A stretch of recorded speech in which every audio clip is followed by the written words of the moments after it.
ಕಂಕುಳು ನರಿ ಹಾಗೂ ಕತ್ತೆ ಕಿರುಬ ಪ್ರಾಣಿಗಳು ಹೆಚ್ಚಾಗಿ ಒಣ ಪ್ರದೇಶಗಳಲ್ಲಿ ಕಂಡುಬರುತ್ತವೆ.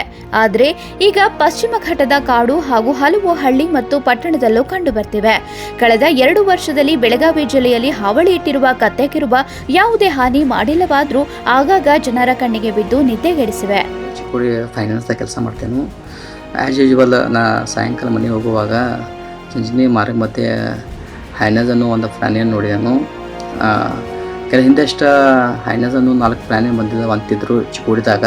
ಸೊ ನಾನು ಇವತ್ತು ಪ್ರತ್ಯಕ್ಷದರ್ಶಿಯಾಗಿ ಚಿಂಚಣಿ ಮಾರ್ಗ ಮಧ್ಯೆ ನೋಡಿದೆನು.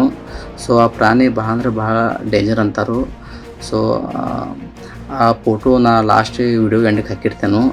ಸೊ ಅದ್ರ ಬಣ್ಣ ಹುಲಿ ಕಲರ್ ಇರ್ತೈತಿ. ಸೊ ನಾ ಅದ್ರ ಬಗ್ಗೆ ಆ ಥರದ ವಿಡಿಯೋ ಮಾಡ್ಬೇಕಂದೇನು, ಬಟ್ ನನಗೂ ಭಾಳ ಭಯ ಆಗಿತ್ತು. ಸೊ ಅದಕ್ಕೆ ನಾನು ಅಲ್ಲಿಂದ ಬೈಕ್ ತೊಗೊಂಡು ಫಾಸ್ಟ್ ಹೋಗಿಬಿಟ್ಟೆನು.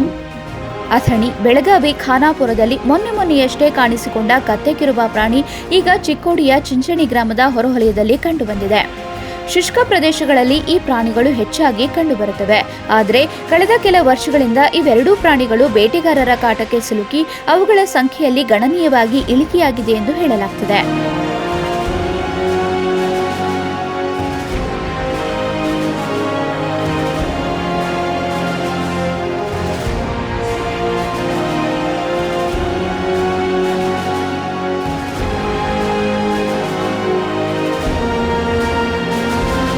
ಬೆಳಗಾವಿಯ ಚಿಂಚಣಿ ಗ್ರಾಮ ಹೊಲಗದ್ದೆಗಳಲ್ಲಿ ಕತ್ತೆ ಕಿರುಬ ಓಡಾಡುತ್ತಿದೆ.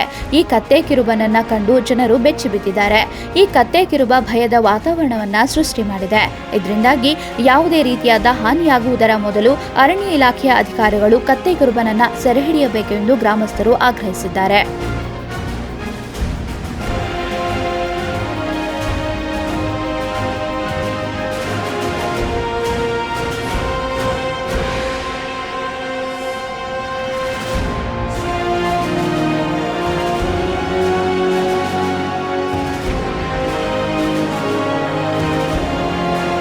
ಕತ್ತೆ ಕಿರುಬ ಓಡಾಡುವ ದೃಶ್ಯವನ್ನ ಸ್ಥಳೀಯರೊಬ್ಬರು ಮೊಬೈಲ್ನಲ್ಲಿ ವಿಡಿಯೋ ಸೆರೆ ಹಿಡಿದಿದ್ದಾರೆ. ಕತ್ತೆ ಕಿರುಬನ ನೋಡಿದ ಸ್ಥಳೀಯರು ಗಾಬರಿಗೊಂಡಿದ್ದು ಸ್ಥಳೀಯ ಅರಣ್ಯ ಇಲಾಖೆಗೆ ಈ ಕುರಿತು ಮಾಹಿತಿ ನೀಡಿದ್ದಾರೆ. ಅನಾಹುತಕ್ಕೂ ಮೊದಲೇ ಅರಣ್ಯ ಇಲಾಖೆ ಅಧಿಕಾರಿಗಳು ಕತ್ತೆ ಕಿರುಬನನ್ನ ಸೆರೆ ಹಿಡಿದು ಅರಣ್ಯ ಪ್ರದೇಶಕ್ಕೆ ರವಾನಿಸುವಂತೆ ಒತ್ತಾಯಿಸುತ್ತಿದ್ದಾರೆ.